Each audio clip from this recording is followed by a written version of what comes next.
Good evening everyone and welcome along to FRL. We are here for F1 action on a Tuesday night. It is Season 12, Round 21 of the Championship as we take in the Brazilian Grand Prix from the Autodromo Jose Carlos Pache, better known to you and me as Interlagos. My name is James Say, going to be taking to the stream as always on a Tuesday night, and joining me in the commentary box it is Mr. ILR Bunty. Bunty, how are you doing?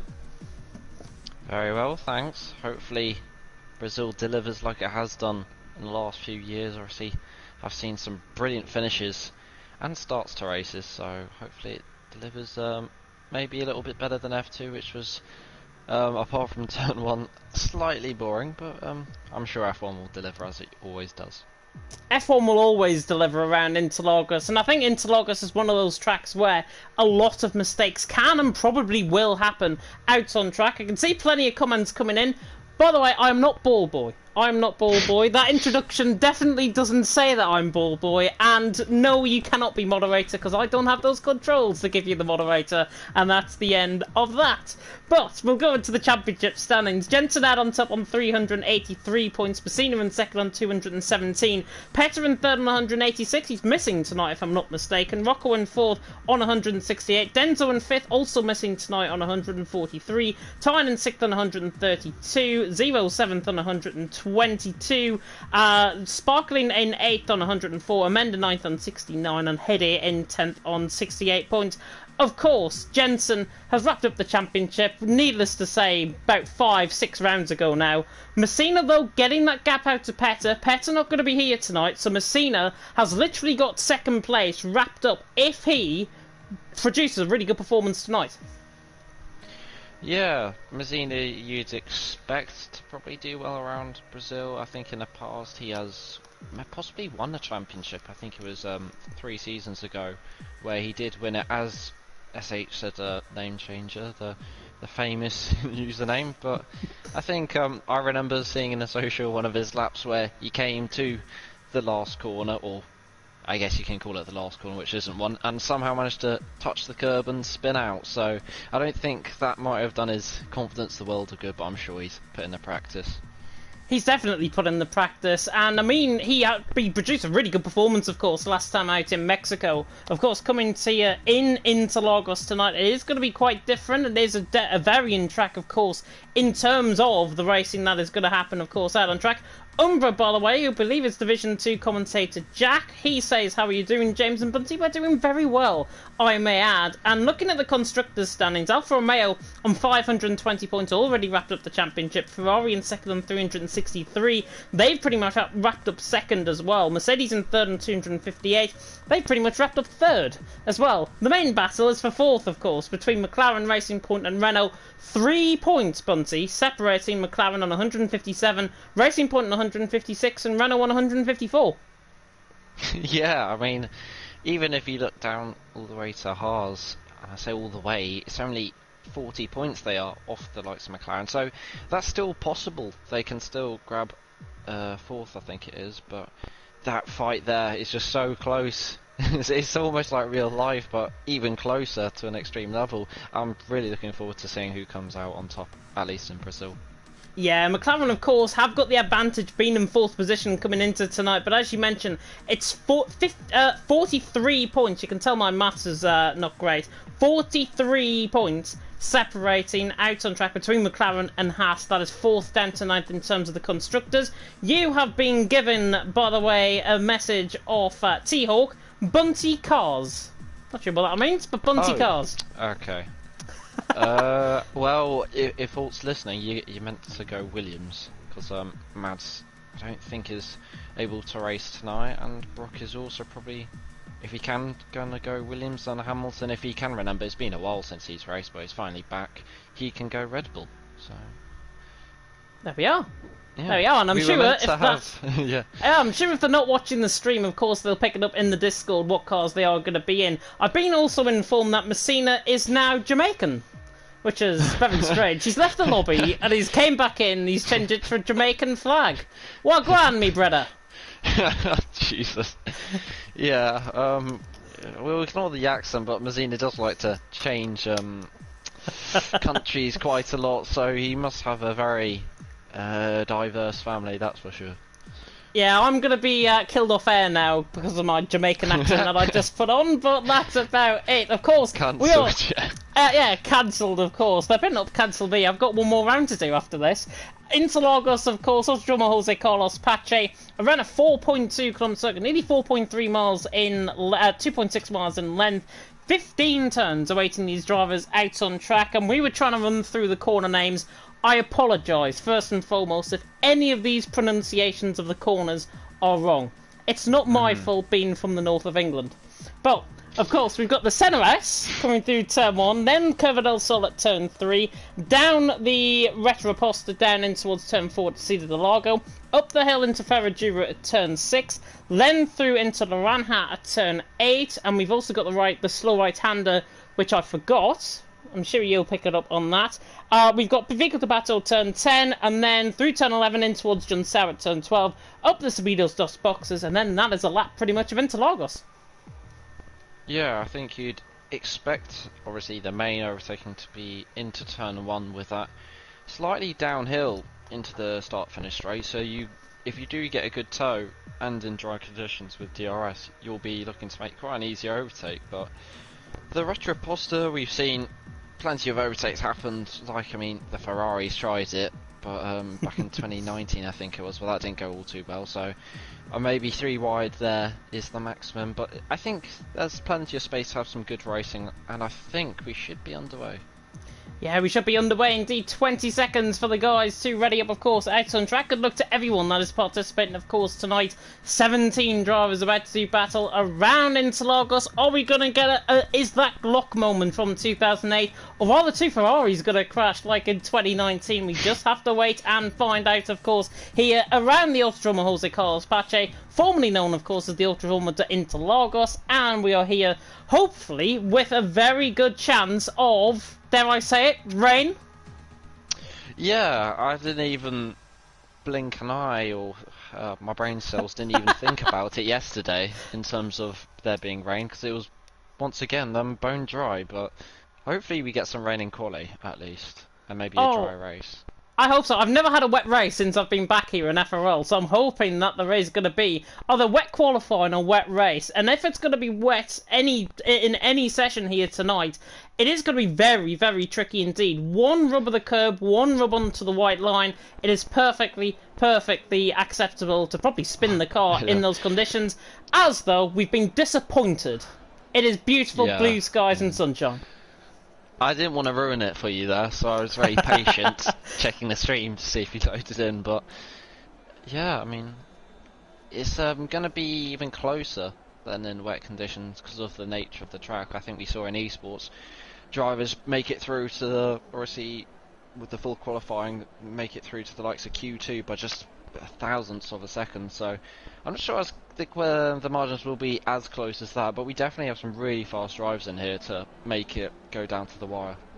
Yeah, well, I mean, we've got Jensen and Rocco who immediately come out at me as possibly being the favourites for pole. Of course, we've got Black Box Messina in there as well, so these guys can really set good times. And then we've got Macho, who was a bit of an unknown force, I've got to say, last week. He's about to come out the pit lane now. He's just exiting the pit box in his Ferrari. He, of course, is still pretty much in the lead of the Division 2 Championship, but his performance last week, I was really impressed with his pace. Yeah, Macho shows some really strong pace. I do know from practice that he was actually on race pace slightly faster than Zero, who was not too happy with it at all. So he is definitely for sure F1 pace. I think he will be wanting to prove that and probably mix out with the big boys and maybe get a podium. Yeah, Flex, by the way, mentioned in the comments section, I'm not sure if you've seen it, rain apparently mid-race, which is going to be very interesting indeed. I've just totally forgot, by the way, to upload the telemetry and the lap data and the track maps, so you can see the wonderful graphics that this game sometime has to offer. We'll see about that. I think we forgot to do our quality predictions, to be honest. We do, let's make them quickly. I would go with...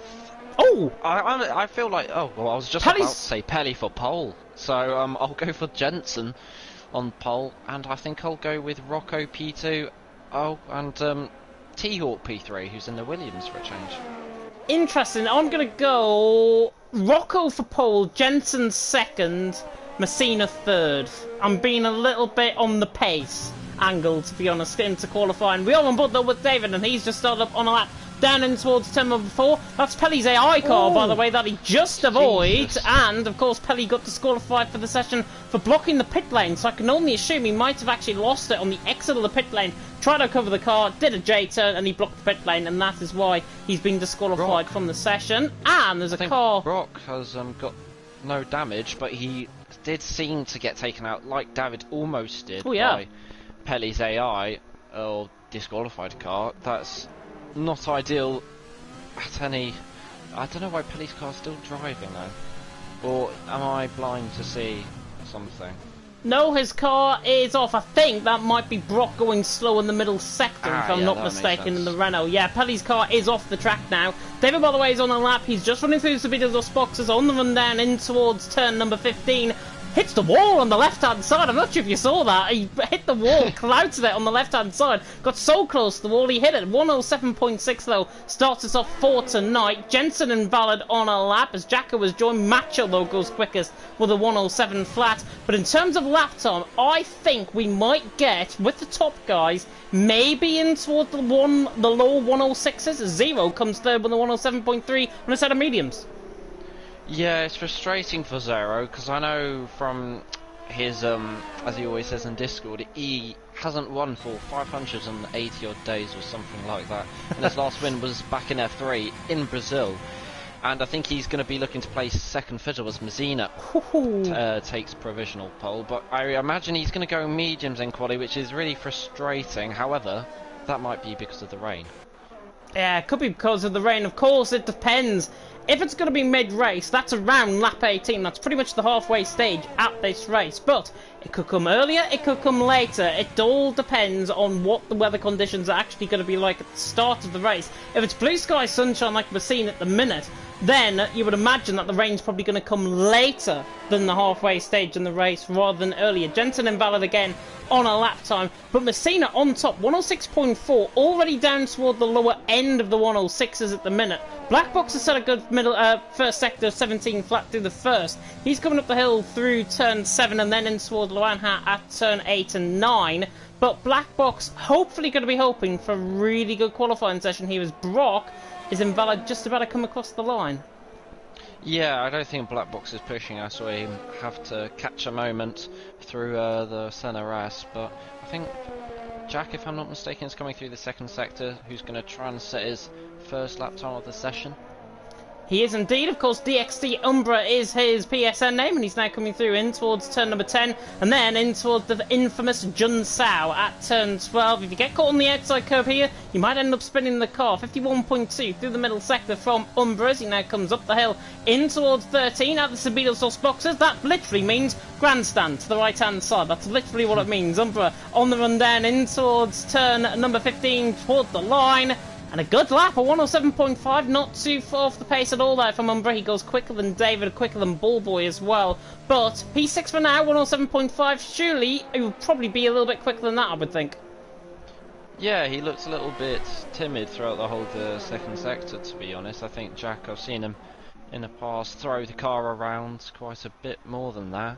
Even in his GHR bomb planter days, I think he was a little bit more aggressive than that. But yeah, I imagine he'll be maybe around Brock's pace, who's just on 7.3, but he's still pushing. Yeah, Amanda, by the way, improved up to third as well. The Spaniard up to third with a 107.1. It's still Messina though to beat Macho in second, Amanda in third. Flex has crashed through the final corner, which is quite strange. Not sure where he's lost that. There is a McLaren just coming through that section. It's Amenda who's off on his lap, so I'm just going to pick up on this. And in fact, actually, Amenda's 2 tenths up on this lap. It's going to run... Flex has crashed maybe into the pit wall. Comes across the line. Goes second. Amenda goes second, 106.9. Yeah, I know Flex, I think he said he was going to try and do no assist, and this is his first race, I imagine, doing it in FRL. So he might have just dropped it on this curb here as O'Steven rides through.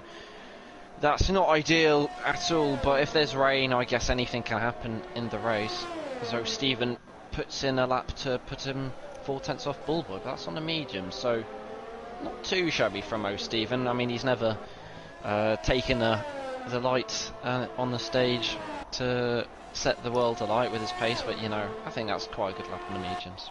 Yeah, I think he's going to be ball boy in qualifying, to be honest. That battle that they had last week in Mexico, there's unfinished business there, trust me. Bullboy and Tendo Steven 11th at the minute. Obrock, by the way, went up to second with the 106.9. Jensen and Rocco, both on laps, though, coming in towards turn 6, 7, and then up the hill in towards turn 8. At the highest point of the track, he's got a Williams in front of him out on track, which I believe is either T-Hawk or Steven. It's all Steven ahead of Jensen, and Jensen now comes out in toward the middle sector through number 10. Now Steven just getting in the way there slightly. Henny is retired, actually losing it at the centre S, so he's out the session as well. Jensen through the middle sector. It's quick. It's a 50.1 through the middle sector, so he's around Messina's sort of area as he now comes up the hill in towards turn number 13. I wonder what Rocco's doing in behind as well. There's a Williams off in all Steven out of Jun Sao, but Jensen running toward the line. I think it's a low 106. Comes to the line. 106.3 goes top. What's Rocco doing though? 106.6 goes fourth, and Macho goes third with 106.5. Yeah, we're just going on board with Messina there, who was, I think, a 37 thousandths up through the first sector, but then I had to catch a moment through the Desida del Lago, so that's not ideal for him. I think also Hennep went off, so both racing points, I think, have crashed out of the session, so what Miss Afnaz not going to be too happy about that. Definitely not going to be happy, and I think Henny as well might have been trying no assist. I saw certainly a comment in the comment section. Pelly, by the way, as Messina runs the line still in second position. Pelly, what is this game, man? I was adjusting my headset, then he got straight out the pit exit, so I had to brake otherwise. Would have hit the wall, and it disqualified him rather than me wanting to crash, I guess, he says, as Messina is invalid just out of the centre S's. Yeah, I mean, I don't think I've ever heard that kind of glitch from the game. I mean, I thought he was doing a last to first challenge, but I guess the game's gonna do it for him, so it's gonna be tough for Paddy, but as we've always said, he always struggles in quali and makes up in a race. I believe that's Scar in the comment section again. Bunty's voice is sounding awfully deep tonight. Has he been buying ice cream from T-Hawk? Well, who knows? Jacko goes 11th with a 107.6. Yeah, so Scar knows, he was just, oh yeah, we were having a conversation about something along those lines in the development, but moving swiftly onwards, I think Jacko? Bullboy just finished his lap as Black Box, who's still 17th, yet to settle up in the Red Bull, is going to be wanting to get right up there. Zero went second as well. I've just noticed that. The Alfa Romeo up the second with the 106.3, so he just came off his lap to set that, and he's 11 hundredths of his teammate, but it's Jensen out on top, Zero second, Messina third, Macho on fourth, Rocco in fifth. Top five in qualifying, separated by just over just over 3.5 tenths. Black Box's middle sector is a 50.2, so he's slightly off Rocco's middle sector, but he should be hoping for a very good lap here nonetheless. Black Box now running toward the line. He's got a McLaren just in front of him, Amanda just starting up on a lap. Black Box to the line, goes fourth, 106.5, and very close, just ahead of Macho. Yeah, Amenda's now just starting lap as well, as everyone's now starting to up the pace. Only 7 minutes left, so I think a lot of the drivers still have 2 more runs to go. The Alfa Romeos are looking really strong. I think a tenth around his track is fairly sizable, to be honest, so Alfa Romeo at the moment fairly comfortably in front, as Amenda's just going to come through turn 6, uses 6th gear rather than 7th. He's going to try and get the rotation through the Essa corner, as I once again apologise for my pronunciation to all the Portuguese speakers. And he's got a lot of traffic indeed, yeah. Yeah, he has. He's got Umbra just ahead of him. There was an Alpha Tauri, I think, just out the way there as well, but it's actually the Alpha Tauri in front. So, he's 3 times up on this lap. Amanda actually improving on a fresh set of softs. Not really much improvement to be found in this final sector either, but he's looking good maybe to go ahead of Rocco, possibly. It's Jensen, though, out on top, Zero second, Messina in third, Black Box in fourth. What's Amanda doing, though? Comes to the line, and he goes ahead of Rocco, and he's P6 for now. Yeah, he might have got a little bit of dirty air there from Jack, Umbra, I should say, who did improve on his lap by 3 tenths, but that only puts him P10. So he might want to go on the mediums anyway and stick out till the rain, so that might not be too bad, as Brock is going to come through this second sector, see what his splits are in the Renault, of course, replacing Denzo, who's doing an esport event for LR, as he's 5 tenths up, so this is going to put him right in the mix at the moment. He catches a little bit of a moment on the grass through the somewhat last corner. going to take the shortest route up to the line here, Rob Brock. What's it going to be? Is it going to be pole? Oh no, he lost a lot of time off that last corner, that's for sure. I'll tell you now, if he didn't have that bit of oversteer coming out the final corner at Junsao, with the final technical corner out on track, old Brock, I think, probably would have gone third with that lap time. He probably would have improved at least a tenth of a second ahead of Messina. It is Jensen though out on top, Xavier second, Messina third. Yeah, Jensen here is improving by 2/10, so he's going to put a massive stamp on this qualifying so far. He's also going to take the shortest route up to the line. He's going to get to 203 miles per hour, and he's going to put in a 6-1. So he's just trying to find a limit and try and scrape into the fives, but that's now 2 and a bit tenths ahead of his teammate, and almost 4 tenths ahead of Messina, who's invalidated. So he's going to look really dominant so far from Jensen.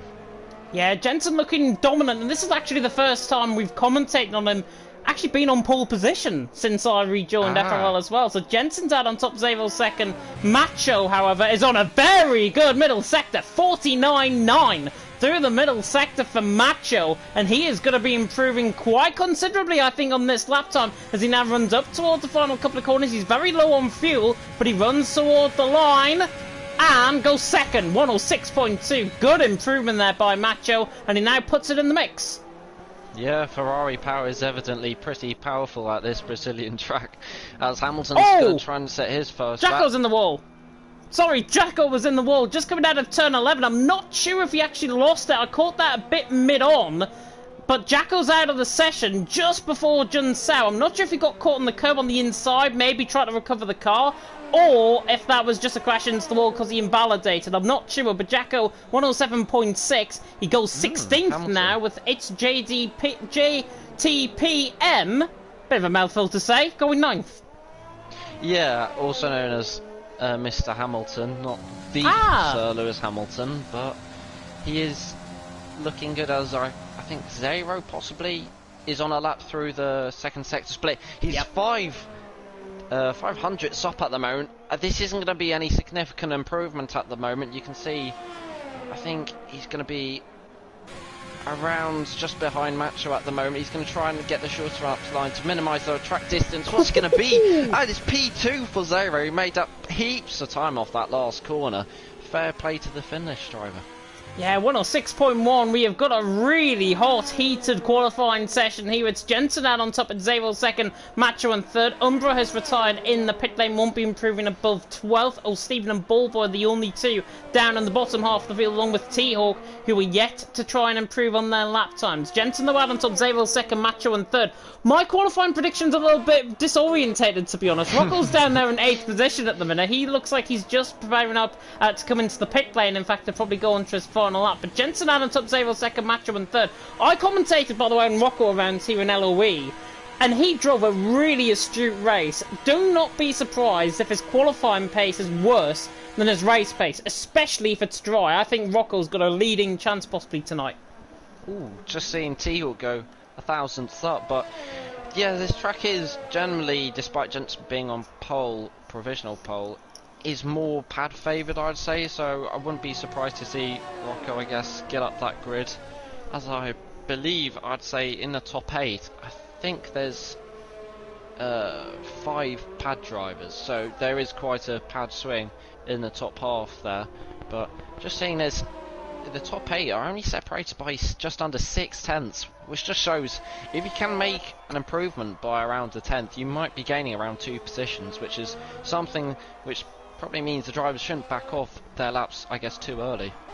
Yeah, it comes to show the nature of qualifying around here as well. It's a very short lap around here. It's like 105s for some of the top guys in other leagues. But Jensen at 106.1 cannot be disgraced whatsoever. He's out on top with 0 in second, less than a tenth behind. Macho could be the one to actually improve up. Jensen just started up on a lap. I think Black Box is on a lap actually coming up the middle sector through turn 6, through turn 7, and then up in toward Loanha at turn number 8. It's a 106.5 currently for Black Box. But when he puts a lap in, like we saw in America 2 weeks ago, he can really, really shine. Yeah, he's taking all the best lines he can, trying to maximise the track. He's got traffic. Which is what all the best do. that is still flat out corner, so he's not going to lose too much time, and he's 2/10 up here at Black Box. If he can have a storming last corner like Zara did, he's going to be looking knocking on the door of that provisional pole spot. This is going to be his last one of the session, so he's going to have to make it count. What's it going to be for the Red Bull driver? Oh, it's going to be P2.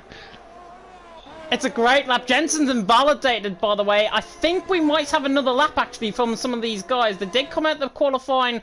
We did come into qualifying about a minute behind, so it might be that minute glitch. But regardless, everyone is on their laps. Macho, 4th. Messina goes 2nd with a 106.1. I was trying to flick through and see him, but Messina, 106.1. That is him done for the session. Jensen not improving, but he's got another crack at this. He's staying out there at least, and Jensen is going to be setting another lap at least. Messina's 2nd, Black Box in 3rd, Macho and Brock, are they improving?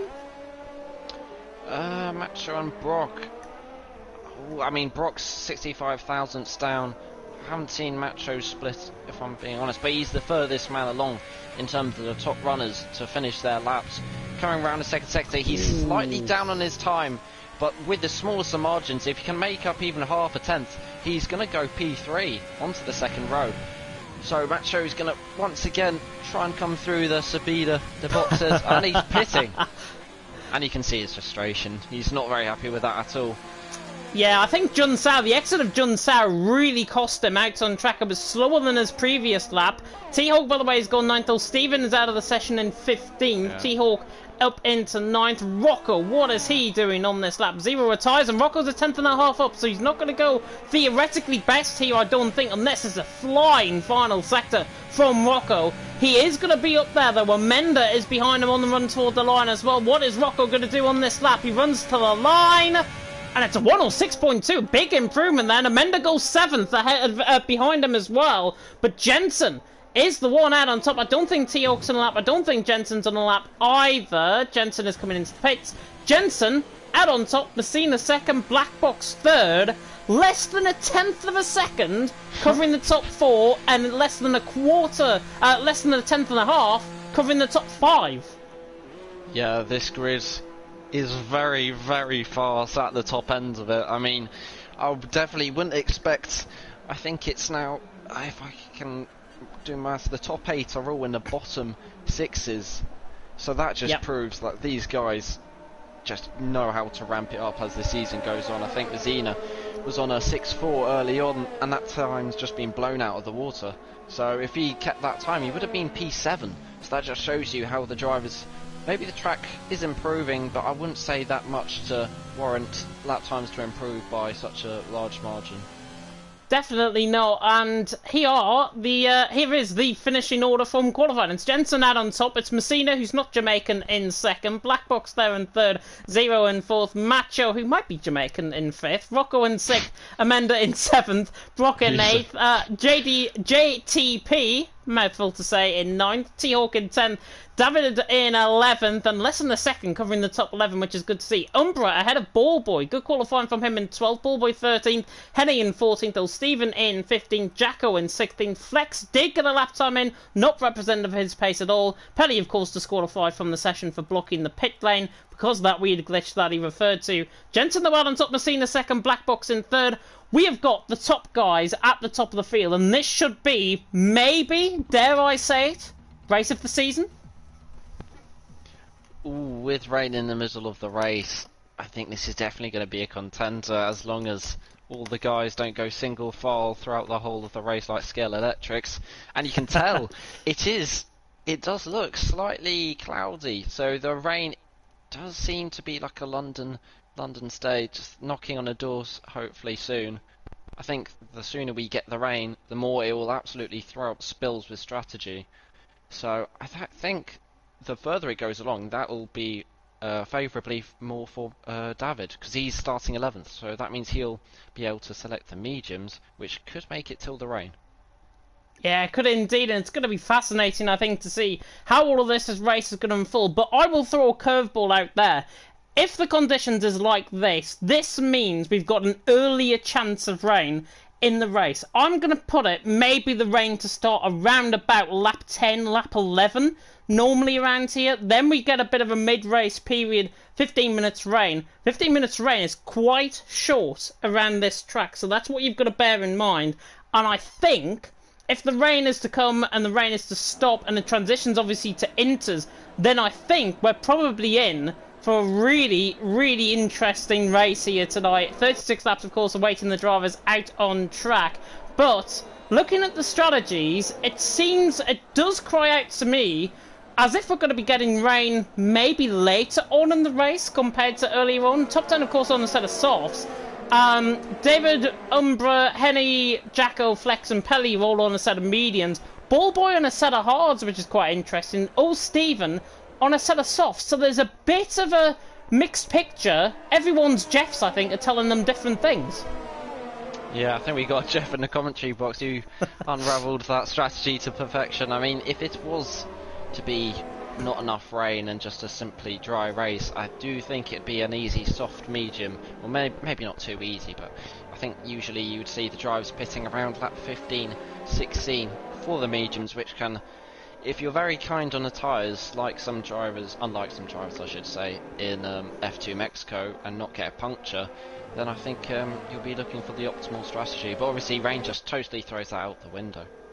Rain totally throws that out the window, and whether we're going to get it earlier, whether we're going to get it later, remains to be seen. If we get around the halfway stage, then it could be inters possibly towards the end of the race, but who knows what the weather is going to unfold here, of course, in the mountainous region of Brazil, just a stone throws away, of course, from Sao Paulo. It's Jensen out on top, Messina second, Black Box in third. Bunty, I am going to come across to you for the race. Who's your top three?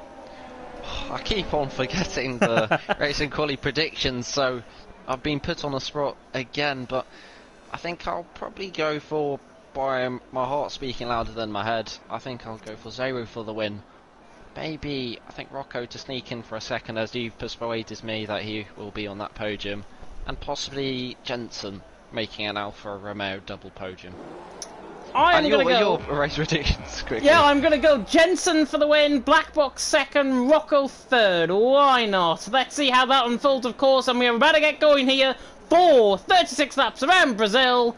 And it's lights out and away we go. Jensen gets a very good start. Messina gets a good start as well, but it's Jensen who's absolutely rocketed off the start. Takes the lead down and towards turn one, and the Alfa Romeo leads from the Mercedes, and actually Black Box all the way around the outside of Messina gets the job done. He's round the outside through the S section. There's a spinner in the background. It's T-Hawk that is round in the background. I think there might have been a little bit of contact, maybe with the Red Bull of Jacko, but down the straight we come down and towards the Desida de Largo got there in the end. Jensen in P1, Black Box in second, Desida third, Zero in fourth, with Brock in P5. Relatively clean start. T-Og all the way down the field. Henny and David are going side by side further up the field as well. And actually a Haas tries to get in there as well. That's Pelly. Pelly from 18th on the grid. He's already up to 12th. Yeah, brilliant start for Pelly. T-Og replicating a poor F2 start and doing it once again in F1, so he won't be very happy.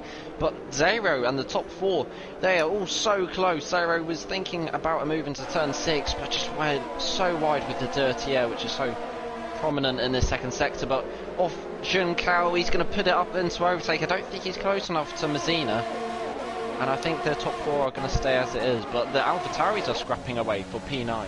Yeah, and that is because JTP has got, as he cuts, that's a very weird line coming into pit lane. He had lights on end plate damage from earlier on in the race, so he is into the pit lane to repair that front wing. Messina, though, all over the back of Black Box, on the run down towards the Desida de Largo once again. On to lap 2 we go. I told you there were short laps around here. It's Jensen on top, Black Box second, Messina in third. JDP, of course, on his return, on a set of hard compounded tyres, has retired in the pit lane. Flex going side by side with Ballboy further down the field, and Flex just gets the move done down the inside line. Up into P14 we go, but Jensen out on top, beginning to pull away to an extent. Black Box in second, Messina keeping him honest there in third. A relatively clean start though, and already behind P8 of Rocco. Umbra has got a little bit of a gap developing. It's about a second at this stage, but a second will cost you DRS. Yeah, I think on pure driver pace, I don't think Jack's ever been around Rocco, and you can just see Rocco in that, like the long left-hander of Magulo, if I can pronounce that right, was just pulling away tons. So on these softs, I think you'll be seeing them in the middle sector to pull away, but Rocco here, he's put it up into rotate, he's going to go down the inside of the McLaren. The McLaren is going to try and fight back as much as he can, but it's going to be a simple move as Zero and Brock are fighting over P4. And Zero has to cut that corner as well, which is not going to do him the world of good. Yeah, Brock down the inside line, the gap is there, and he's through and he's into P4, and Rocco as well, as you say, up into P7 as well. He is through, and the top 8 pulling away, as I say, from under. The mediums do not have the pace at this stage. However, they will later on in the race, once these tyres begin to get into puncture territory in this first stint, certainly. It's Jensen though out on top, Black Box second, Messina in third. On to lap 3 we go, of course, DRS is now enabled. David has left the session, and it looks like he's disconnected from the session as opposed to left. He's down there in P13. Jacko's just gone through his AI. Jensen though out on top. Rocco though, he's got really good pace. I did warn you about his race pace around here. He's already on the back of Macho. Yeah, Rocco looking really tasty, and Macho goes wide on the exhaustion cow. Rocco now, he's going to punch it up into overtake and through to the stadium section. He's already made the move. He's going to get squeezed a little bit by the Ferrari, but Macho is going to concede. And it's another move from Rocco by just getting that lovely traction off Junkao. Yeah, Rocco has got insane pace around here. He's up into P6, and Black Box now trying to challenge Jensen for the race lead. Down in towards just Decida the logo for the 4th time, but Black Box not close enough to the back of Jensen. Zero looking quite close to the back of Brock. I thought for a minute there I saw rain, but it's my eyesight, so yeah. We'll leave it at that. I wouldn't put it past there being rain, to be honest. It does look, as we said before, quite humid and cloudy, but just looking in the top 3, they're starting to pull away from Brock, so it's really critical here. Brock does manage to stick within that 1 second, and the detection point, if I can say it, is just after Junkao, so don't be fooled by it actually being at the DRS. So as Brock just catches a little moment there, and he's 2 tenths off on his PB, so he's going to have to use a little bit of overtake maybe to stay within a DRS, as Messina, he's got 80% compared to Brock's 50. Yeah, he has indeed. Messina's on the back of Black Box. I don't think Black Box is close enough on the run to cross the line once again. 0.3 of a second down and towards turn 1, and it's Jensen who still leads the way. Zero, by the way, try to go for a late braking move on Brock. Pelly is through on Henny though. Pelly, I think, has got damage if I'm not mistaken. He's up into P10 past Henny. Umbra picks up the first 3-second time penalty of tonight, and look at Rocco right on the back of Zero, running down in towards the seat of the Lago. He's not quite close enough though. Henny is going to try and battle back on the back of Pelly, running down in towards the seat of the Lago as well. But through turn 4, Henny is not close enough. So Pelly is through, and he's into P10. And do you know when I said he had damage? He has. Left side end plate. Yeah, that's not going to do him the world's good, especially when he had such a positive start, making up, I think, 8 places after that unlucky disqualification by the game. But Brock is just kind of being a little bit more lethargic than I thought. He doesn't seem to be too interested by staying within the DRS, which does gain you around 16 kilometers probably an hour at this track. And once again, he's out the DRS, so a bit confused by Brock's thinking there. He's going to now be under a bit of pressure from Zero, who's got virtually no ERS, but he's pushing him tooth and nail here. I think he's going to look down the inside line. Here's Zero possibly down in towards turn 1. The Finn alongside the Brit down the inside line in towards turn 1. Through the centre rest of turn 2. Beautiful move by Zero. He is through. And he's into 4th. And Rocco nearly got chopped up there at the bit with old Brock. And now Macho's involved in this as well. And we could get 3 right down the retro poster. Rocco on the end, through the middle. Macho on the inside line. Brock has lost 2 positions for the price of 1. I don't think Rocco will be happy with the way that Brock came across. But it was off camera with the corner. And Rocco is through and he's into P5, Macho down into P6, and that just comes to show Brock does not have the pace to lie with the top 3. Yeah, Brock losing 3 places in a matter of about 30 seconds. The Renault driver just doesn't seem on it. The Renault driver in yellow seems like he's got the yellow wool tyres on at the moment, but he does have the soft wool tyres on, and that gap is showing 4 seconds. Amanda is pulling away from Jack, who does have a penalty. So it does look as though the Sauce are the better race tyre at the moment, as Brock catches a big moment. I think that might be his connection, but I definitely think that was a mistake, to be honest. And look at Amanda. Amanda's right on the back of him. Switches to the inside line through 15. Job done. Amanda, the Spaniard, is through on the Brit, and he's through and he's into P7. So that was a clear mistake, I think, from Brock's point of view. and Amanda is through, and he snaps up that position through, and he's into 5th, and now, through into 7th, and now Rocco's fighting for 4th. Down the inside line he goes on Zero, down the Retroposter, down into Montecito de Largo, and Rocco is through, and he's into P4. A lot of overtakes happening, and Black Box pressurising Jensen for the lead. I think we're really seeing the drivers with the race pace just getting up into the top end positions here. Zero just seems to be slightly rash with his driving at the moment. We're going wide at a couple few corners. Just needs to be a bit calm. Stay on the back of Rocco, who does seem to have the best race pace of anyone at the moment. If you can just stick with Rocco, maybe Rocco can tow him along all the way onto the back of Mazzina, because Jensen, Black Box and Mazzina don't seem to be pushing too hard. They don't, but they're stuck in a DRS train between themselves, and that is why I think we're going to see these three pull away from the rest of the field, because Rocco has got that clear air, and look at the gap down in towards turn 1. It's 3 seconds that they've just gained, basically, on Rocco. So they've gained about 5-6 tenths of a second just down that straight alone, and that's why Rocco cannot respond to the front 3 ahead. He will try and respond, however, to Zero, because Zero's right on the back of him, running down in towards the Cedar de Largo. I don't think he's quite close enough, and Mender is not close enough down in towards the Cedar de Largo as well. Henny again with Pelly, looking quite close, but not quite close enough. A lot of good action, though, happening up and down the field. Jackal looks like he's going to go for the move on Flex, doesn't get the move done. They'll down in towards turn number 4, and Jackal and P13 Flex into P12. But still, Jensen leading the way.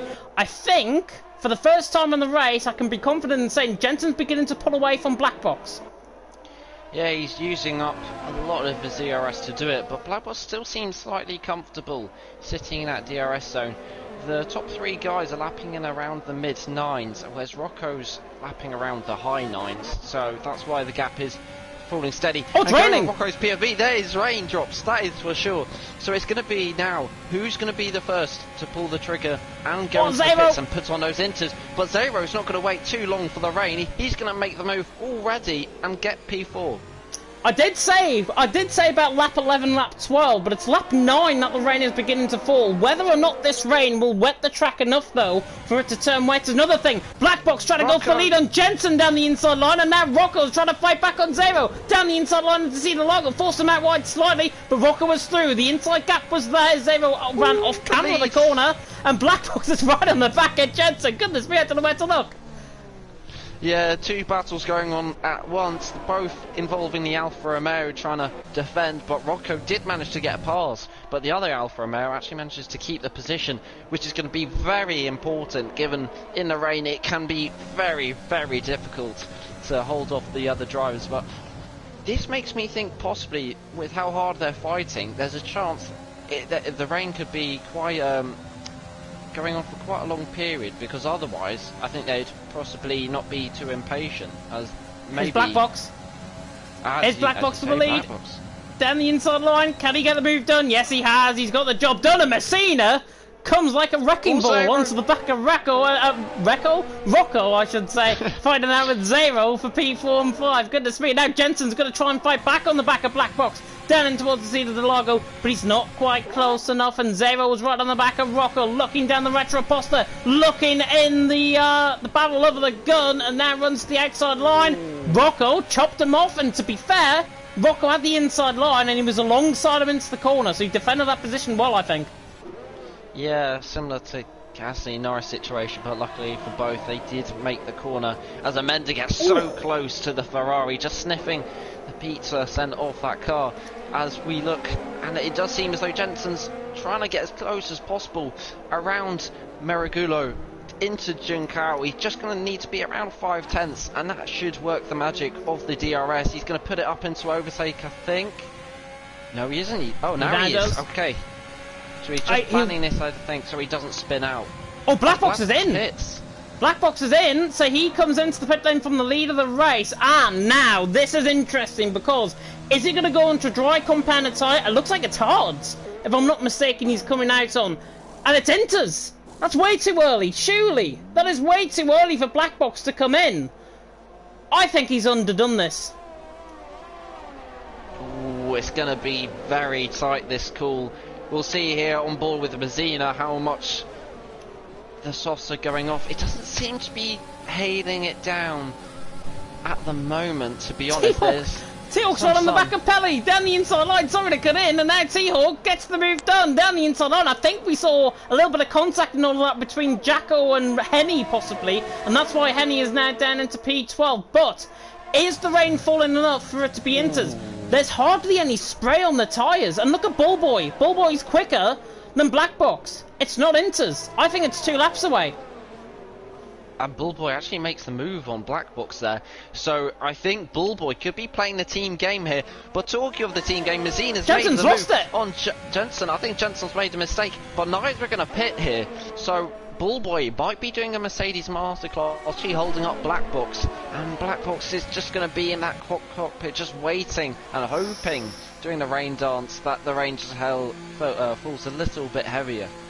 Macho's into the pit lane now as well. He goes on to a set of intermediates, and Zero right on the back of Rocco, coming out through the centre S, and he's right on the back, running down in towards the seat of the Largo once again. But we're a third of the way through. The rain is falling here in Interlagos, so it's Messina out on top. It's Jensen in second, Rocco third, Zero in fourth. Macho has came out ahead of Black Box, or side by side pretty much of Black Box. And look at this, this is not often what you get to see. Oh, Stevens trying to look for a move on Black Box.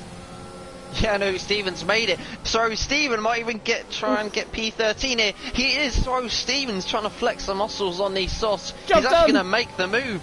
So the Williams is just bullying his way into P13 here. He doesn't care if they're on the slower tyres, and he doesn't care if they're faster drivers. Oh, Stevens just sending it at this point. Yeah, the rain is falling a lot heavier now out on track. I still think, though, we're a couple of laps away from there being Inters, and that just comes to show because Messina and Jensen have stayed out. I think it's Inters. I think it's Inters Rocco's now. in. Yes, I think Rocco's pulled the trigger at the perfect moment, to be honest. These drivers at the front could be possibly waiting for this rain period to end swiftly, because there's a good chance, as there's a phone call in my house, that hopefully I thought there could even be a safety car. So Williams has gone off. I think that might be O'Steven, who's looking like he was going to lose it anyway, and I will pass on to James as this phone keeps on ringing. Yeah, you need to answer the phone. I thought it was the pit limiter, to be honest. It's Rocco, though, coming out the pit lane, and look at where Rocco is.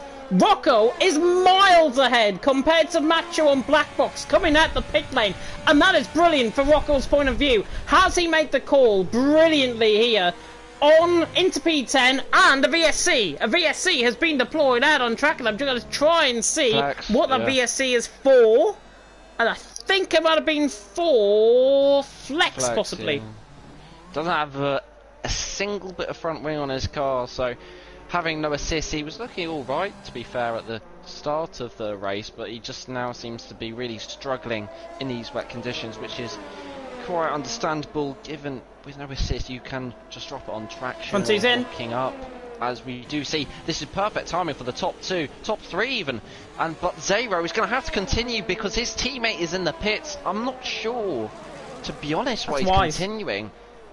That's wise, I think, because on a set of Inters, although they are going to be getting the undercut now, Azombra has picked up a drive-through penalty for picking up for speeding under the VSC.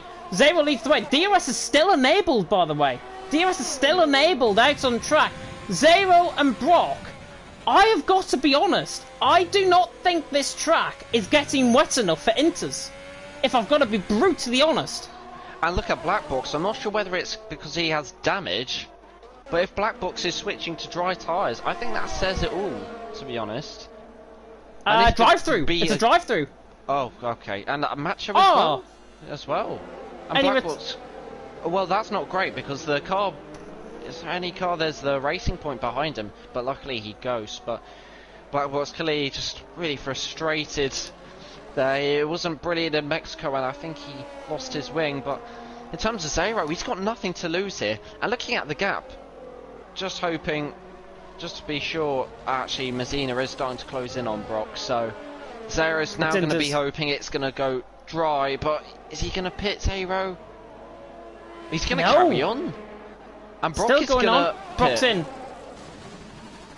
As I just seen, Black Box's car pulls off to the side, but I think we'll see here straight up with Messina, the two finished drivers, and Zero, which tyre is the best. The thing with Zero on his 14 There lap we are. hold, yeah, I think Zero's now going to have to pit. In terms of the pit window, I think he's going to fire it out around P5 or 6, so he's managed to get away from the chaos, but it's just now vital that he doesn't lose any more time than he needs to Messina. I think he'd be a bit ludicrous to stay out again, but you know, he's got nothing to lose, Zero. I'll tell you somebody that has gained a lot in terms of the VSC, Jacko. Jacko has gained a lot under the VSC, and yeah, Mendes up to 4th as well. But Jacko was well behind Macho, remember? And Macho is beside him, coming out of the pit lane. In fact, he's ahead of Jensen him. Off. I think Jensen's gone off there, or am I mistaken? I saw yellow flags there, and it could have been what I'm not sure. I don't see any damage for the Alfa Romeo, but he's struggling. Very confused there. There was yellow flags, and I think Jensen was quite close to Messina. As we just see there, I think Messina's now gained 4 seconds on Zero, so surely Zero's pitting. I think that Zero just did it for one too many laps. Probably pitting under the VSC would have been ideal, but now if he can just come out in P7 just ahead of T-Hawk, I think that'll be alright for the Finn. Yeah, he'll be well ahead, I think, of T-Hawk coming out of the pit lane. We're on to lap 16 out of 36. It is Messina who leads the way. Jensen, I believe, made a mistake on that, unless he's got a problem maybe with his setup, I don't know. But Jensen's now 5 seconds behind Messina, and Messina is flying out on track. By the way, Zero is coming out behind Brock, comfortably ahead of T-Hawk, because he's only passing the start-finish line now. Zero is more behind Brock compared to T-Hawk is. So Zero in P6, he's 3 seconds behind Brock on a fresh set of tyres. Rocco was the first one to come in and he's P4, but crucially those tyres are not going to get him towards the end of the race, I don't think, because they will probably puncture, or if the conditions change, then everyone's going to have to come in for a fresh set of dry tyres. I think they will. So Zero with these fresh tyres, although he may not look very competitive now, with the tyres going off for the drivers ahead, there's a chance that Zero might be able to capitalise on a couple of punctures.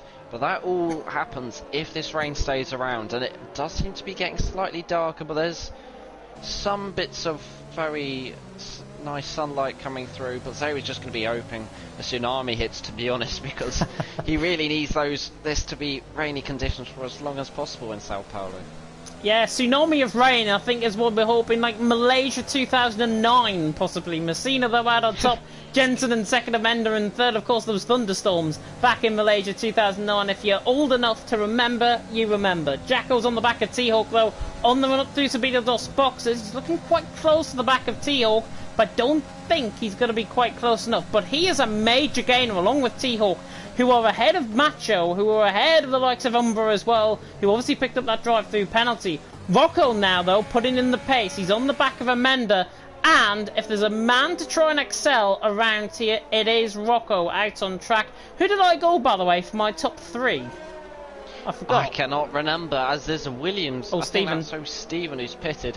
Macho's made a very slick move on Jacko here, and that means we're going to get a straight scrap for P7 between Hawk and Macho, the 2 championship rivals in F2. The championship is only separated, I believe, by 5 points in Macho's favour, as Macho just testing out the brakes of that Ferrari, but Hawk is going to, I guess, be using this as a little, maybe to, if he can stay ahead and win the race, to try and fill Macho with a little bit of fear. But T-Hawk's just gone wide through the Bico de Pato, if I've said that right, with my heavy English accent. But Rocco as well, as you said, he's very close through the Cenaras to Amenda.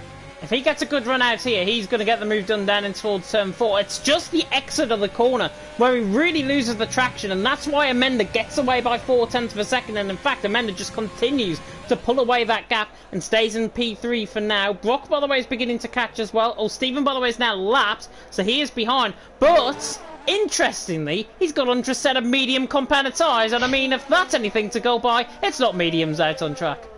Oh, he is struggling. I don't know why he's put it in overtake with these conditions, but yeah, I mean, I think if there's one driver you would want, or you wouldn't want to test the conditions, it would be OC, but he's absolutely all over the place, to put it quite simply. But oh yes, I mean, it doesn't look like dry tyres are just ready yet.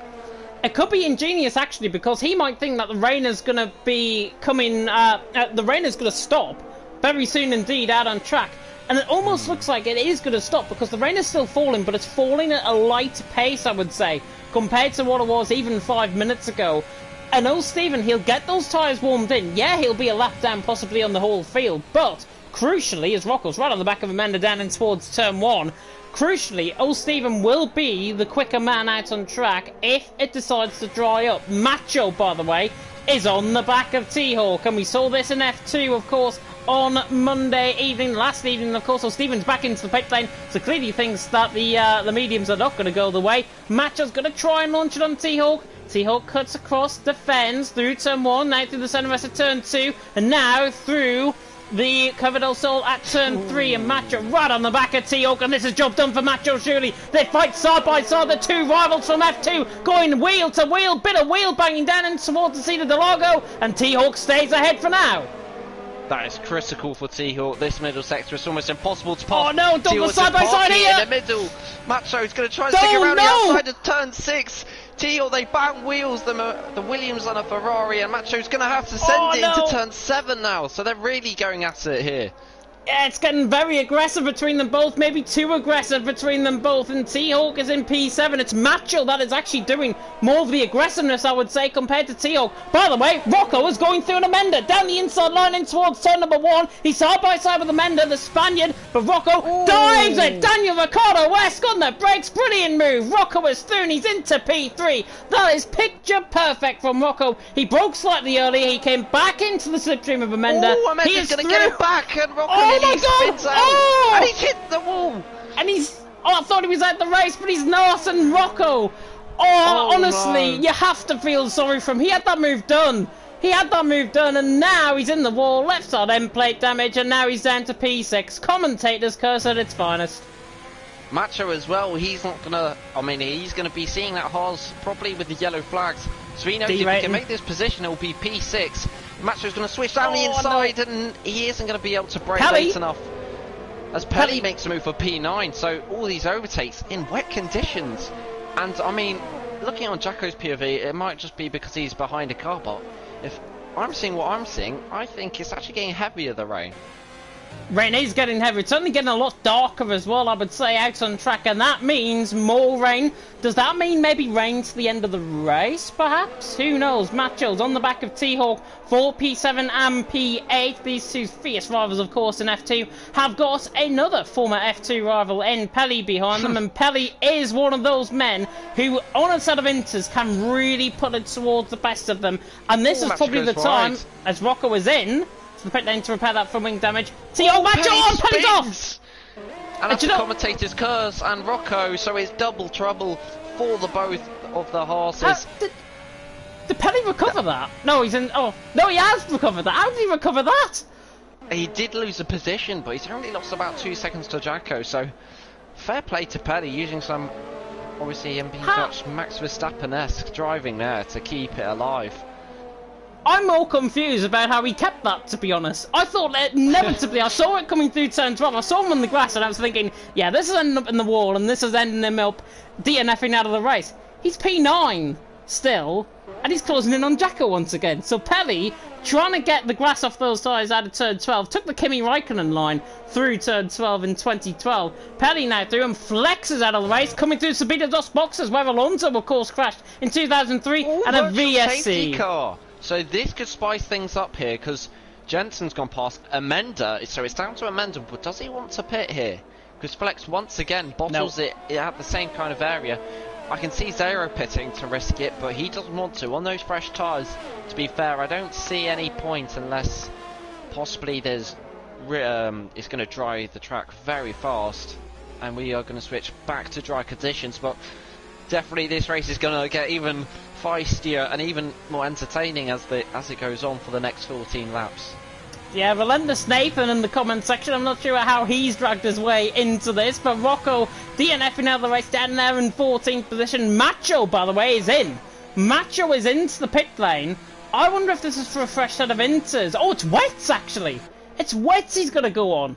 So Macho clearly feeling that the rain is heavy enough to go on to what I thought was a set of wets. It's a set of inters, in fact. So Yeah, I need to get my eyes tested, clearly. Yeah, I mean, I think we're far from wet, I'd say. I think I'd like to think close to dry, but I mean, yeah, I'm just keeping an eye out for Zero there, because if he can manage to catch up within 5 seconds to Amanda, which I think he's already done, that's P4. And with Brock, as we saw, struggling slightly in the dry, I think now I kind of know why, because, as that rhymes quite nicely, I think Brock was having a wet setup on, and maybe that's why he's now excelling in these conditions at the moment. Oh, you call me mid-yawn, sorry. Oh, Brock's on the back of Amanda. It's not because the race is boring, it's just because I'm tired. Oh, Brock's on the back of Amanda, P3 and P4. And oh, Brock, yeah, I've got to say, he looks like he has got a wet setup, a pure wet setup on. And that is why he's beginning to pick up the pace, and that is why he could be onto the back of Messina and Jensen maybe later on in this race. But the rain is still falling out on track. They're sitting at the minute around 117, 118 lap times on a set of inters. This means to me, and if my calculation is right, and the rain is going to fall still for another 10 minutes, we are going to get dry running from about lap 32. And that is just going to be purely down to the drivers, how they will call it. I mean, it could separate the boys from the men in terms of the judgment of the call. I think I can imagine someone like Zero or Brock or even Amanda, they haven't got much to lose, especially Amanda with that 5-second penalty right over his head. I think they can probably send it and maybe stick it out if that is obviously the weather conditions. But Brock once again is getting so close to Amanda. He's fighting that car. He's put it up into overtake, but he isn't going to get much of a tow here. He's gaining more and more on the McLaren. But I don't think he will do it just enough. Yeah, I think this is going to be a turn 4 move maybe with Brock if he gets a good run out of turn 2 and then through the left-hander, I should say, of turn 3 at Curva del Sol. And now Brock right on the back of Amanda. He really fights the car there. You can tell they're struggling there out on track, but he's not close enough to the back. Jacko, however, yeah, I was just going to come on to that. He looks like he's quite close to the back of T-Hawk. Uses up the overtake mode to try and move down the inside line. Jacko loves a dive bomb down the inside line, but T-Hawk is wise, I think. He's more wiser now, Jacko, than previously, and T-Hawk stays in P6, Jacko in P7, but Jacko gets a really good run out of here. He could really floor this onto the back of T-Hawk, down in towards the Cena de Largo, down the Retro Post we come. He looks to the inside line, but it's not close enough, and Jacko is being very conservative, but it's good to see because it just comes to show how much of a driver he's actually improved as. Yeah, anyone who watched the French race in F1 will know that was the only race T-Hawk has reserved for this season in F1, and he did get P4 there, so that might be an omen for today, sitting in P6. So I can see him possibly making 2 positions to P4. And speaking of P4, Amanda's going to go side by side with Brock. Brock is going to be on the inside. They're going to respect each other quite a lot. Amanda cuts the corner, but he's going to get the worst exit. And Brock is going to slide his way through turn 3 and down a rush for a poster ahead of Amanda. Amanda's going to fight back here down and towards turn 4. Is he close enough to launch one? No, Brock is into P3. Great one-to-one racecraft there, I've got to say, between them both. Brock and Amanda, they're pulling slightly ahead of Zero, but Zero is on fresher tyres compared to both of them ahead. And this means that Zero is going to be quicker than these guys, and he's going to be closing in at a rate of knots. I mean, it's what, already 1.8 seconds. You can see at the top of the hill that he's already beginning to close. Macho and Ballboy are side by side down and towards turn 1. Not often we see Ballboy in a battle, but Macho is doing he's into P10 on Ballboy, gets the move done. He's on fresher tyres, and now on the back of Henny, he's going to look to try and get this move done. Down in towards the Cena de Largo. Look at the closing speed of Macho. Looks to the inside line. Too late on the brakes, is it? Maybe. Yep, Henny stays ahead, but Macho on the inside line. Fair respect, and Macho's through. Much better traction. Macho is through. And is the rain getting lighter? We didn't. I mean, it looks about the same as when it started to me. I imagine. I can't say, but with 10 laps left, Zero is going to get more and more excited inside the Alfa Romeo. Obviously, with the fresher tyres, they're going to come more into fruition as the race goes on, but there's still a big battle for P6, which is only going to liven up as Jacko is just 4 tenths off T-Hawk for the position of P6, which is 8 points. And Pelly is just sitting there in P8 waiting for something to happen as Jacko looks for a move down the inside of T-Hawk, but he's only just sniffing an opportunity, and Jacko goes wide through turn 2 and through turn 3. Pelly is going to try and go for a move, but he just gets boxed in. Ballboy's trying to get ahead of Henny down in towards turn 1. Outside moving towards turn 1. Lovely stuff by Ballboy. He is through and he's into P10. Gets past Henny. And Pelly dives it down the inside of Jacko. He thinks, no, you're not going to be through here. Pelly is through and he's into P7. Just as soon as we said that. T-Hawk, though, has got away by 1.2 seconds. Pelly, though, on fresher tyres, beginning to get into this. Jacko maybe just overheating those inters slightly. Jensen is in. Yeah, I just saw on Zero's dashboard he has a red spanner, so that means he is bound to pit. As he down into turn 1, he's going to send it on Amenda here. Can he make it stick? They're going to keep it fairly clean. The McLaren and Alfa Romeo bang wheels, but Amenda is a very clean driver and he's going to respect him. And with the 5-second penalty, I don't think he's going to fight it too hard, but I say that, and now he's put it up into overtake, but he's going to have no effect as Zero has that good straight line speed. And now Zero's going to be hunting down Obrock, who's been closing in on since he's got onto the Inters. This rain is definitely getting lighter now out on track. We are near the point. I think this rain is going to stop out on track. We are very near the point of when this rain is going to stop. And do you know my prediction of drives by lap 32? It's looking quite good, I think. Oh, I mean, I think it could be slightly earlier as Flex leads the session after a pretty unimpressive race, but yeah, I reckon, I mean, it's only going to mean more overtakes, which could possibly bring back the likes of Zero to try and get that P2 spot. But it'll be interesting to see now if Zero does decide to pit, given his teammates come to the pits. No. And just with the nature of that last corner, you would have thought he would, but he does stay out for another lap. As Pelly's gone off. Pelly's gone off. And he spins. I think he launched that down the inside line of T-Hawk, possibly way too late on the brakes. And Pelly now down into P8, will be down into P9, he'll be down into P10 and 11 as well, with Ballboy and Henny in behind. But Pelly now down into P9. I'm not sure what led to that. Has he? I thought he had a puncture himself, to be honest, and cut the corner. He has got no damage, but the two FRL drivers with the name tag, they're going to be right on him here. He's losing the car at every opportunity, which is something you don't want to see. As now, he's in. I don't think there's any rain at all.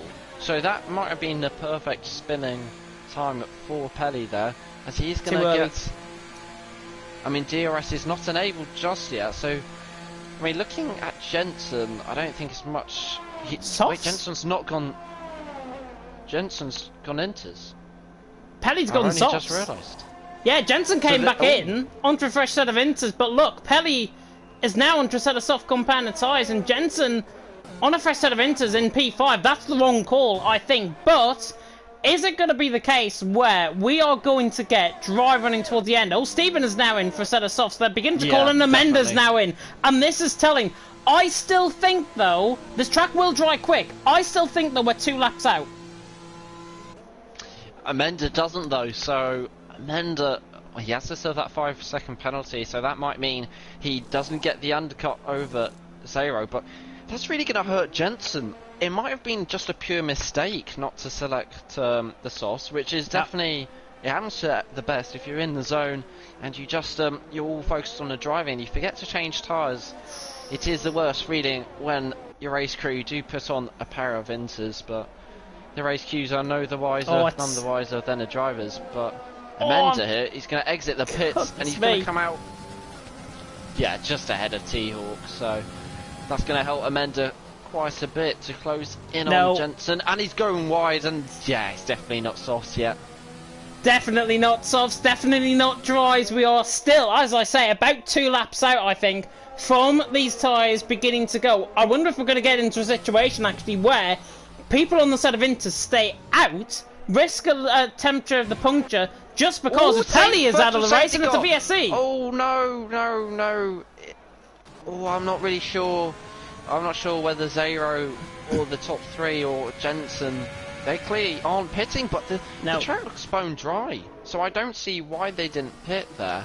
There's a lot of spray. There's a lot of spray still out on track. I mean, I'm right on board with T-Hawk, and you can visibly see coming off the tyres, that is spray still coming off. So I think we're still 2, maybe 3 laps away from it being fully dry. You can see the sun coming out. This track, as I say, dries quick. Yeah, I mean, I think if it is lap 32, look at bravo Jacko. to you, James. But Jacko is going to actually make a move on Amenda, and Amenda is just... It's going to be painful for him there on the back of Jacko. You can see the spray off Jacko's rears. Yeah, Amenda's just... The car's washing away, quite literally. And Macho is just going to pull his pants down into turn 3. And Amenda's not enjoying it at all, his time on the sauce. There could have been a better saying than that, if I've got to be honest. But Macho, yeah, he does get up into P7, Amenda down into P8. I wonder if Macho was going to think about nutmegging Amenda. I think that's probably the better one to say. With a cast an eye, of course, to the Euros. But we are still ages away, I think. I don't even think now, because we're on lap 31 out of 36.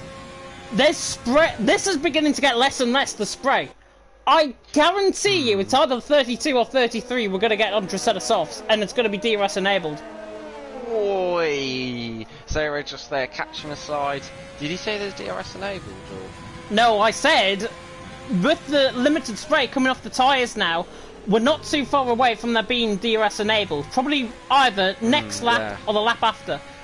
It's very odd because the clouds are very dark, so that's saying one thing, but then, yeah, looking on Zero's POV, they're still lapping at a very fast pace.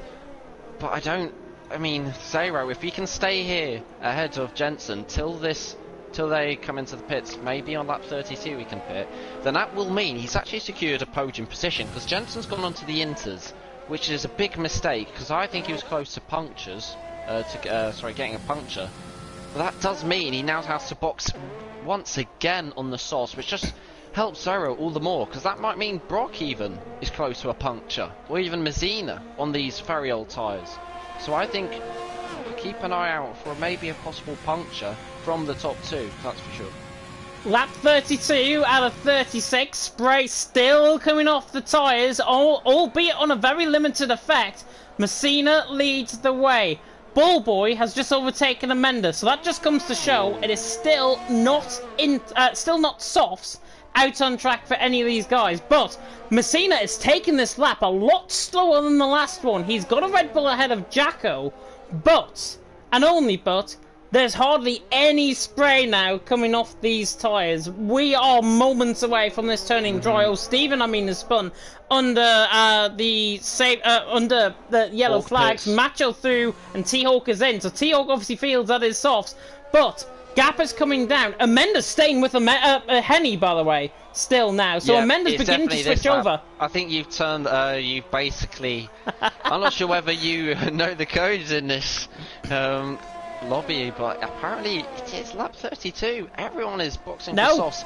There was Messina's a few out. yellow flags, but Messina stays out. Mazzina's going to continue. So possibly there's even rain on the very last lap. I mean, that's surely the only reason. This is in a scenario now. Do you know how I said it could be in a scenario where the dries will not warm towards the end of the race, and it'll be either the intermediate tyres getting punctures, or the set of soft guys beginning to get quicker throughout the field. That's where we're at the minute. Amenda's closing in on Ballboy. Now, losing time. Zero And for P2. He's going to put it up into overtake here. I'm not sure whether he has a straight line speed, and he doesn't. Block has a lot more ERS, but this is all going to play into Jensen's hands. I think Jensen's played this possibly to perfection. Oh my God, Henny's nearly spun in front of Brock and Zero there. That could have been a disaster, to be honest. And only one mistake from an AI, albeit a lap down, can still put you off, because you're in that mentality. You're trying to catch the guy ahead, then you've got a ghosted car. It really puts you off. Yeah, Jensen is gaining out heaps of time in this middle sector.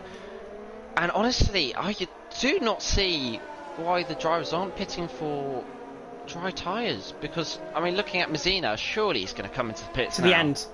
He's going to the end. I know for a fact now he's going to the end, because he will not pit. He will only pit this lap around if he wants to try and get the fastest lap. But there's no... Why would you sacrifice a position as DRS is DRS enabled? So And I that think is the some of point them where should I was pit. coming at. And none of them have pitted. None of them have came into the pits, and Jensen is through on 0 for P3. Let him through, albeit, but Jensen's through into P3. All of these guys in a set of inters. This is your top 4. And top 5 maybe with Macho. Macho, I think, is probably the one that is going to have to come into the pit lane to defend that position from Amanda. But everyone else out there, the top 4, can stay out there as long as they don't pick up a puncture. Yeah, I mean, Messina would be the first one you'd think to pick up a puncture, but look at Jensen. Look at Jensen, He's oh my try god. And go for a move into God, if I can get my words Ferragira? right. Ferragira. I was thinking of Peritella or some. It's further on. Goes miles wide. So that means it's going to open up the chance for Jensen to go round the outside of Perarino. And now he's not going to just about get the traction, but he's surely going to send it. No. And Brock's going to defend the inside. It's very tough to overtake here. Zero's got a puncture! Zero's got a puncture! Now. He has! It's his rear right! His rear right has exploded, so he's got a rear right puncture! And Zero is now! Messina is in! Messina is into the pit lane! Brock and Jensen are fighting out! Have they got enough, though, to try? They're still, I would say, spray coming off these tyres. Brock's in. Jensen's going to continue on. This might be inspired by Jensen. There's 2 laps to go. It's Jensen against Messina for the race win. Messina here, he's going to be like a bull raging. He's going to already have to make up 3.5. Oh, it's about 6 seconds. 6 seconds, but with those sauce, I imagine he'll be doing 10s, and then if we look at Jensen's lap times, he's doing 17s, so this is going to be right at it between these two. And Messina nearly spins, and that means Zera's got out of this. He's only now P4, I believe, so somehow he's managed, even with a puncture, to still keep P4, and he might even get a podium if there's some chaos ensues up front. If I was Jensen, I'd be continuing on, because you can still see there is spray out on track. Messina, yeah, he's closing him down, but 5.5 seconds is a big gap to try and find around here in Brazil. Jensen is literally, this is literally the hair against the tortoise now. Jensen has to stay out. He has to stay out to try and win this race. Messina is coming through Junsao now, and he's 4.5 seconds behind. You probably will think it's going to go to Messina, and I agree. I think this will go to Messina, but Jensen continues on. 1 more lap to go. 4.2 seconds the gap. This is not over and done with at all. Messina, one mistake could pretty much wrap this up for Jensen. Jensen is going to be shaking in his boots here. He needs to be so careful on the traction here. He cannot, he's got no ERS, so and Messina doesn't have any himself. So if they rock onto the back of each other, remember, Messina will, for the last straight, have DRS, so that will be critical if Messina was to win through, and he spun off. Messina's round into the wall, coming out of turn 5, that is it. I said one mistake would cost it, and Jensen now possibly is going to win unless he picks up a puncture, and this is still in the balance. Messina is dropping time like an absolute fly. He's got left side end plate damage. Brock might even nick second at this stage, but Jensen, one mistake has done it seems, for Jensen, our champion here in FRL Season 12. He rounds through in towards Junsao for the final time. It was inspired to say it on that Inters. What would have it been if Messina didn't spin into the wall? Jacka was through on T-Hawk in the end to get into P7. But Jensen, around the final corner, an inspired decision, an inspired win. Jensen wins in Brazil. Really, really credits at where it's credit's due. Messina nearly ran Alonso-like style into the wall, through the final corner to the line. He goes second. Brock will finish in P3. Good, impressive performance from him, and there's a massive crash coming across the line. Zero's P4. There's a yellow flag in sector 2, and Macho's off. So this means Amanda, with no penalties, he's actually going to take P5. And Jacko, I don't think he's close enough. I'm not sure how many penalties Macho has, but Macho is completely bottles it for P5 here. Yep, both have got 3-second penalties, so I don't think it's going to affect unless Jacko gets under 3 seconds compared to Macho. but only then he's going to have to try and close up. Amenda runs around the final corner. Zabo, by the way, came across the line to finish in P4. Amenda will come across the line to finish in P5. Macho in P6. Jacko, great result, I think, from Jacko to finish in P7. Although, albeit with penalties, T-Hawk gets 7th. Jacko and Nate, there's a car park coming across the line. Ball Boy has picked up 2 points once again for the second week in a row. Comes across the line to finish in P9, and we'll run you through the rest of the grid order. But what a finish that was here in Brazil. I said it might be race of the season. I darn well meant it. Driver of the day awarded by the in-game fans, Jacko. Yeah, Jacko had a brilliant comeback that race. I think Jensen just managed to hold on right in the dying laps, didn't manage to fall under pressure, and Messina probably was quite lucky there to keep second, given that Brock was just closing him down in that last sector and a half.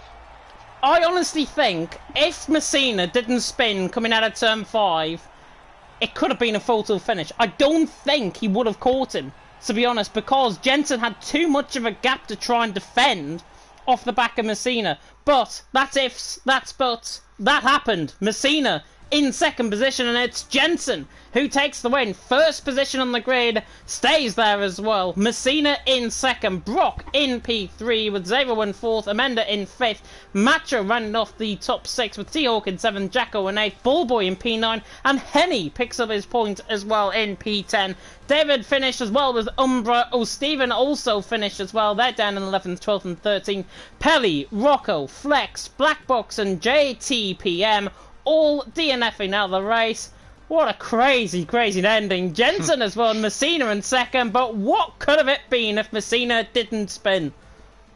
I think Messina there looking just quickly, if I don't have enough time to check his first sector, but I imagine he would have been about 2 seconds up on Jensen, and through that middle sector he would have had so much superior grip. I'm pretty sure that would have definitely been a Gasly-Hamilton situation. Oh, and I have just seen Wembley Stadium erupt. England are winning 1-0 in the Euros. Who exactly scores? It was Raheem Sterling who scored. Oh god, I got scared out of my skin. Croatia went 1-0 up against Scotland, but... That's what we want. We want Scotland not to get through. But Croatia, they're leading as well against Scotland. Vlasic with the goal for Croatia. All important in our group if you're an England fan. But of course, if you're like Umbra and you're a Scottish fan, you're not going to be too displeased by the Croatians scoring whatsoever. But I'm sure we're going to transition now into the interview party. I think we will. So I'm just trying to find the party. But yeah, I will join there right now. Yeah, and I'll see you there. But what an ending here in Brazil. Fantastic racing, of course, out on track. Who was your driver of the day? Well, we'll have to just find out. Of course, we've got the interviews to come. And hopefully we'll get quite a lot of interviews as well from some of these guys. I'm just transitioning over back into the party now. Like by magic, I am here. And we wait on everyone to join the party for their interviews. But, Bunsey, before we do the interviews, I am going to bring a new feature in. Who, for you, was your driver of the day? But there's no new feature. Yes, I was going to say, I think we've done this before. I would go for my driver of the day. I think who impressed me most? I would probably say T-Hawk gets driver of the day, surely. I'll go with the in-game fans. I'm sorry, T-Hawk, but I think Jacko really impressed there, making a lot of moves as he just joins the party. But yeah, I'd go with the in-game fans. I remember that. Yeah, he will always remember our T-Hawk here at FRL, and I'm sure Bunty is not going to get away with it next week going into the final round in Abu Dhabi. We are just getting the first drivers in, and we can speak to our race winner, Jensen, who has joined the party. And Jensen, an inspired decision to stay on a set of inters. Talk us through that race, because that was a thrilling ending. Yeah. I mean, I could have improved my final quali run. I was half a tenth up, but I kind of cocked it up in the middle sector, so it was a bit unfortunate, but I'm happy I managed to keep pole position there. I didn't really expect it around Brazil as well. It's not really one of my strong tracks if you compare it to other drivers, you know. Like my teammate Macho, Messina, they're all quicker than me in TT. So it was I think the best lap came when it mattered there, and yeah, put me in the prime position for the race. And talk us through that race, honestly, because speak about the VSCs first. The VSCs, did that disrupt your momentum slightly in the race? I wouldn't say the VSCs did anything. I think it was just when it started raining, it started to get a bit like hairy. Like out of the final corner, I lost the back end, went on the grass. Messina got by, and then when I think the second lap on the inters, I lost it going through the double right-hander, and I was spinning like across the grass to another part of the circuit. Lucky enough to not pick up a penalty, but I lost 2 seconds, so the game didn't give me anything in that. But I mean, the tyres wouldn't have made it anyway. My first set of inters, they were like punctured by lap 31 maybe. They were just gone really, and I was hoping it would dry up. And I was the reason I pitted, it wasn't actually in my call that I was checking warnings on the straight of Messina, because the gap was getting close, but then the AI brought me in, and I was like, no, I may have lost the podium there, but I was just at that point hoping it would just stay dry there. I was surprised my teammate got a puncture in the end as well, because he was on pretty low wear as we get into the final parts of that, which is unfortunate because he deserved that podium as much as I deserved one. Well, I mean, I kind of got struck by luck there, but I mean, I'll take another victory. Yeah, you will definitely take another victory, and it was fantastic to see that. Those final 2 laps, honestly, were probably the best 2 laps I've commentated on back here in FRL, because you say your AI made the decision to come into the pit lane. Your AI won you the race. Yes, pretty much. I mean, I would have stayed out as long as I could until the tyres would have gone, and then I would have gone to another set of inters. And if I went that far, I wouldn't have had the pace to get another gap like I did. And when Messina would have pitted, he would have been literally right on my tail, and that probably would have been it, and he wouldn't have made the mistake. So, yeah, I guess that's pretty much about it for my race, but yeah, it's pretty good. And of course, looking ahead into the final round of the championship, as we always say, you're the champion here in FRL for season 12.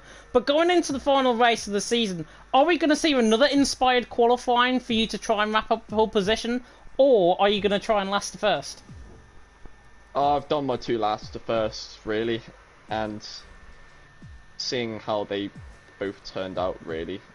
I mean, I've lost the win by penalties in USA and lost the win by a drive-through at Mexico, so I just don't really have the luck going from there, so I'm just gonna do qualifying as usual, and yeah, just end on a high for this season, head into the new season strong.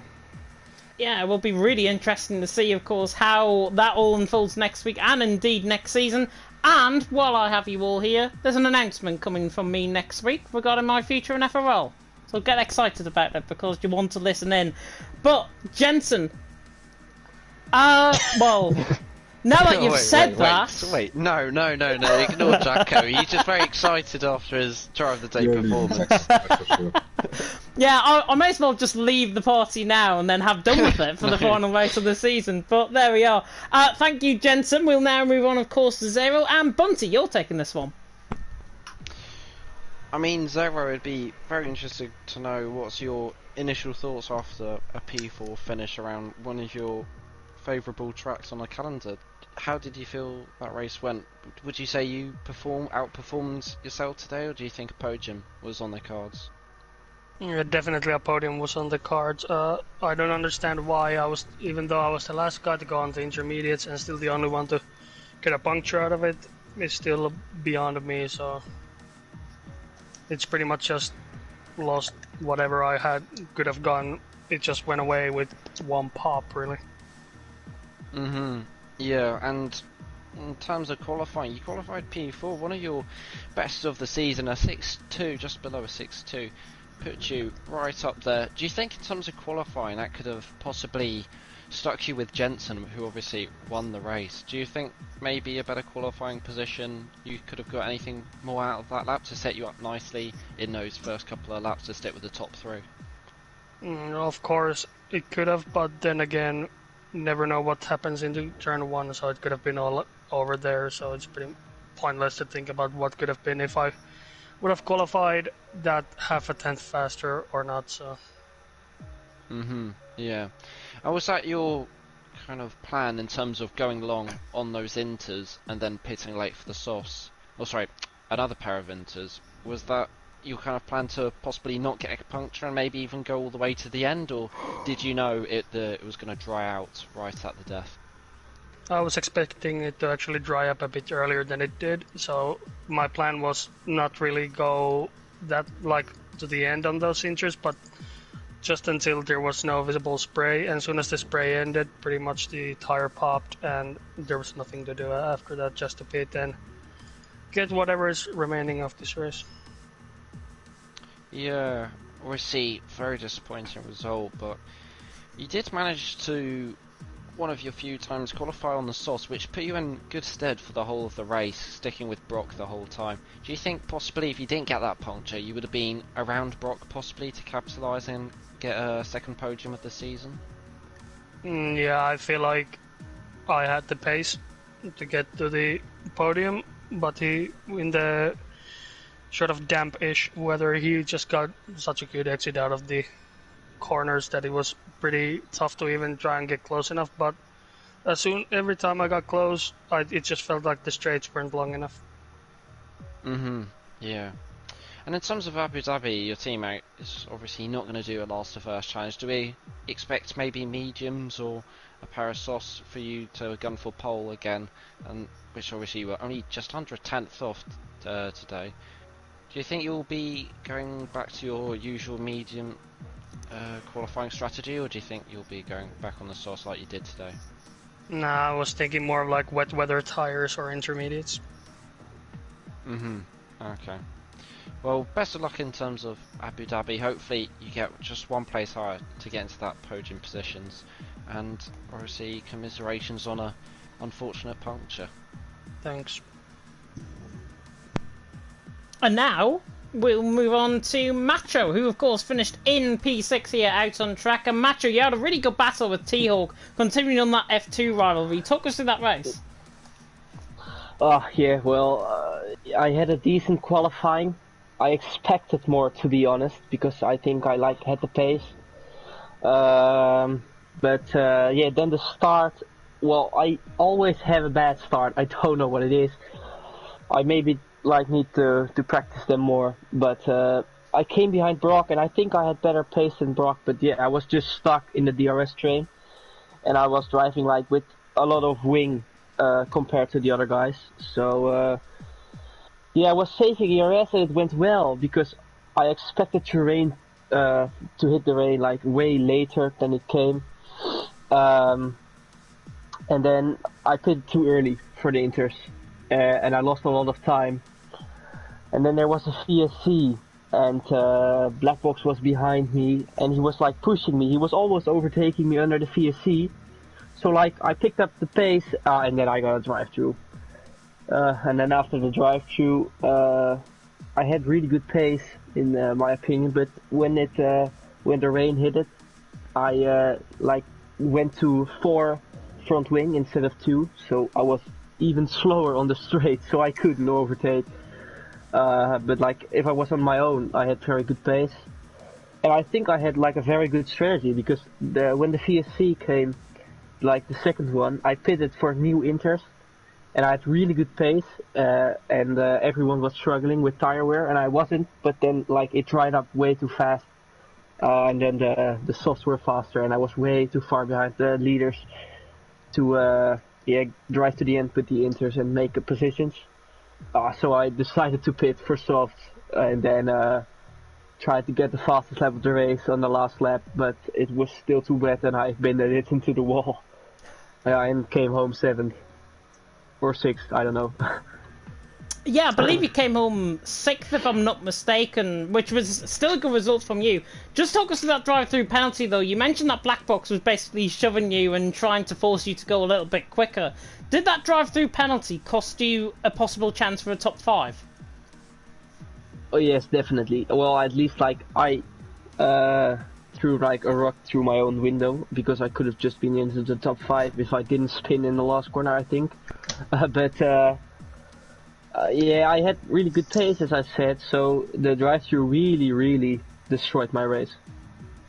Which is unfortunate, I think, from your perspective, but P6 is still a good result, and of course, going into Abu Dhabi next week, you have got a championship to fight for, of course, in F2. That'll be your first priority, I think? Yes, of course. Now, you have to beat T-Hawk. You have to beat him, honestly. I will say the same to T-Hawk as well. He has to beat you. But I'm looking forward to seeing how that is going to play out on Monday, of course. Yeah, I'm looking forward to it as well. It should be fascinating, and no bad blood between you, please, guys. That's I don't all hope so I'll as say. well. And now, of course, we shall move on. I'll just get my grid order up. I believe it's Jacko that is next. Bunty? T-Hawk. Oh, it's T-Hawk, sorry. Okay. We'll go, I guess, championship rival to Macho and Mr. T-Hawk, who qualified P10, which I guess you would have been quite happy with, maybe at the time, being just a 10th off 11th, which would have put you in good stead on the mediums, possibly, to make it to the pit window, but surely you're quite happy you had to be forced onto the softs in qualifying, T-Hawk, because that meant you could, because you might have picked the mediums in terms of the race start. Yeah, I mean, I didn't quite know if I should be happy or not. I just thought I either qualify P11 or in the top 8 as long as I don't qualify P10. Then of course I did qualify P10 and I wasn't sure because the game said that it's going to take about 20 minutes until the rain comes.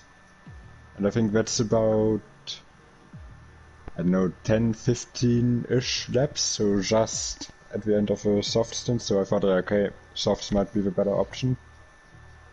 So yeah, I guess in the end it was best that I did qualify on the softs, because I think the mediums would have struck it a bit too much, especially once it got a little bit wet on the circuit. And it looked, in terms of obviously driving for Williams compared to your usual McLaren, who managed to wrap up the constructors yesterday, I may say, but both Williams were, by the first lap, right at the back. Was that because of a spin you had into turn 1? Yeah, turn 2, okay. I did manage to make one corner. Yeah, I mean, it's lucky. No, it's funny because Steven told me before the race that I just shouldn't repeat what I did yesterday, where I spun around in turn 2 and was at the back of the grid. Exactly that thing happened today. It was a bit unlucky because I think I managed to go around the outside of like 2.5-ish cars in turn 1. And I think it was Amanda to my left-hand side who then just cut me off because I don't know if he didn't see me or something like that. But yeah, that just spun me around. But from there on else, I managed to do quite a decent comeback, I'd say. So yeah, I don't know. The race could have been a bit better if I wouldn't have spun around, but still it wasn't the end of the world, given that it happened on lap 1 and I had 35 laps to go. Yeah, and you did make swift work of some of the guys to get into a promising position, and you were fighting with Macho tooth and nail from laps 17 to 22. Do you possibly expect the same into Abu Dhabi, where obviously you'll be racing hopefully in F1 and F2 next week? Well, if it rains in Abu Dhabi, then it could look the same. But if it stays dry, I do know the rest of the story. So yeah, not gonna say anything about that. Well, anyway, I think you can be very happy with, once again, like in France where you got P4, a very good position. Position, yeah, for P7 in the end. 6 points for Williams, so that'll do them somewhat good, with obviously being last in the standings, but best of luck in terms of moving on to Abu Dhabi, and hopefully you get some good points in Yas Marina. Thanks. And now with that, we'll move on to Jacko, of course, finished in P7 out on track, P8, of course, because of the penalties. It has been a while, Jacko, so I might be a little bit ring rusty with this interview, but P8 for you out on track must be quite a good feeling to pick up some points.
Yeah, race was a very good one. You doubled your starting position to your finishing position as well. Talk us through that race from your perspective. Was it quite difficult, especially on the intermediates, to try and grasp your pace around there?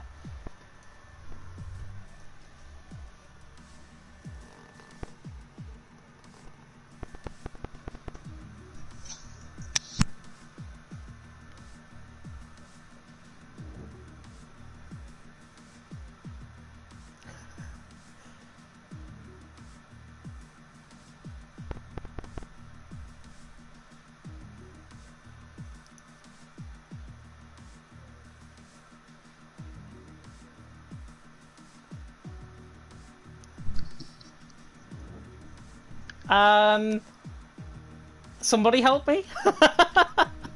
Wait, love-hate relationship or something? Yeah. Bittersweet feeling.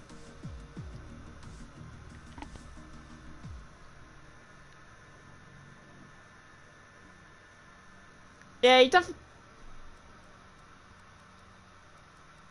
definitely can't. I mean, Bullboy, finished behind you as well, so that's good to get one over on Bullboy as well. But going into Abu Dhabi next week, how do you think you're going to get on?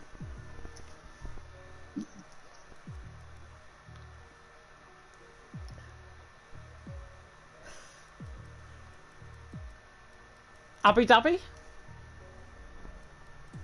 B-League, I remember.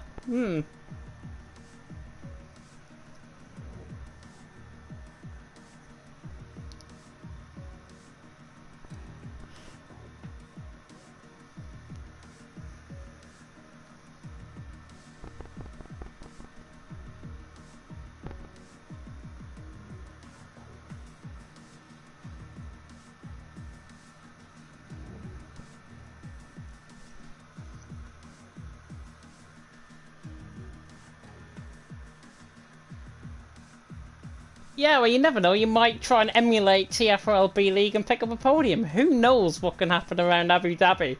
But, Jacko, thank you so much. We'll now move on, of course, to Bullboy, who was the final man.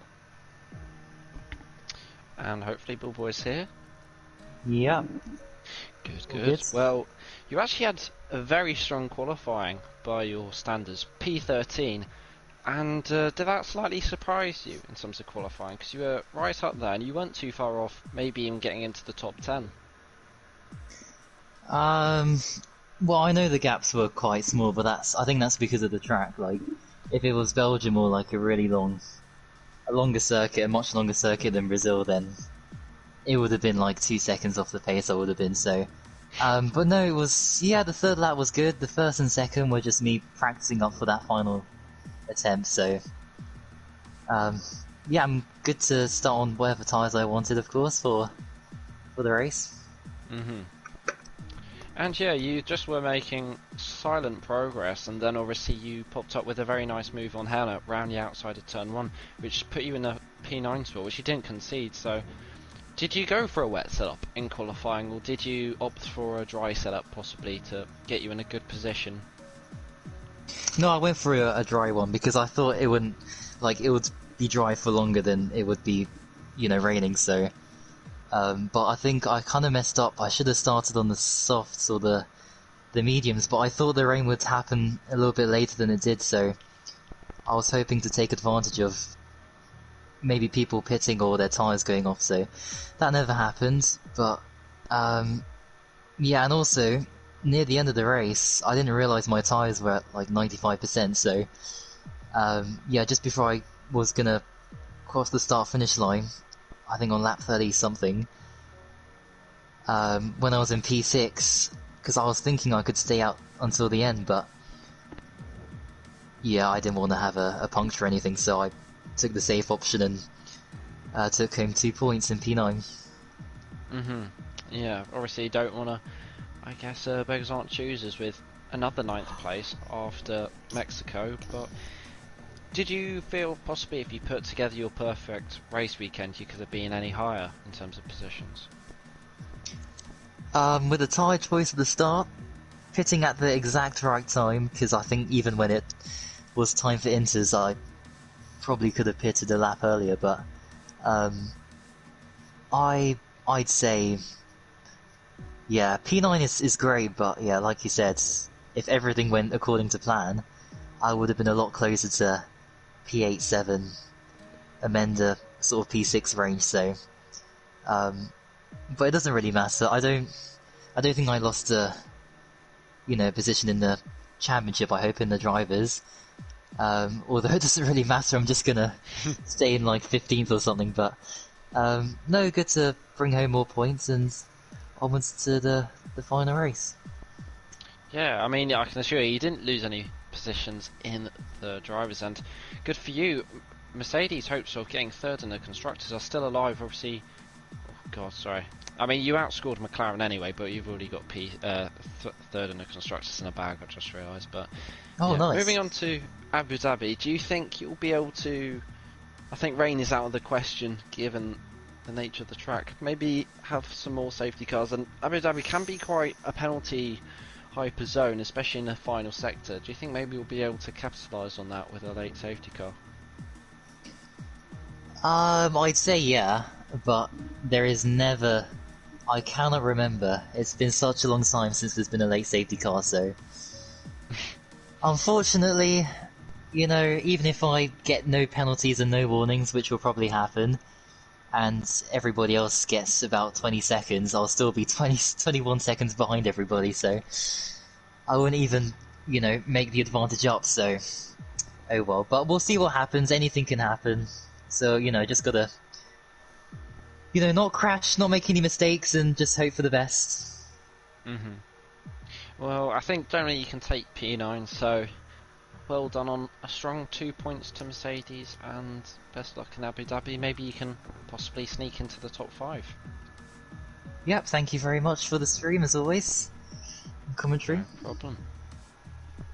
And that is the end for tonight here, of course, in FRL. We really hope you've enjoyed all the show that we've put on. Really good stuff, of course, from the top 3, and to all of our drivers for, of course, completing out there in Brazil. I'll never relive Jensen on the final lap, an inspired decision, intermediates to the end, and winning the race here in Brazil. More action to come for you, of course, next week on the FRL channel. It is Bullboy and Jack taking you through the action, of course, on Monday night, 7 PM.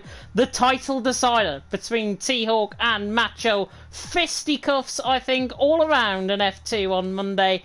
The fight is well and truly on. And, of course, if you want to see a bit of light-hearted nature on Tuesday, it is myself and Bunty taking you through the action, of course, for FRL F1 for the season finale in Abu Dhabi, and hopefully you can join us for that. 7 PM on Monday, 7 PM on Tuesday. Do not miss it. But for myself and Bunty, we will end it here. We've got a football match to try and cheer on our side on. Thank you so much, though, for tuning in to FRL tonight. I've been James Ed, he's been Isla Bunty. Take care of yourselves, and we'll see you next time.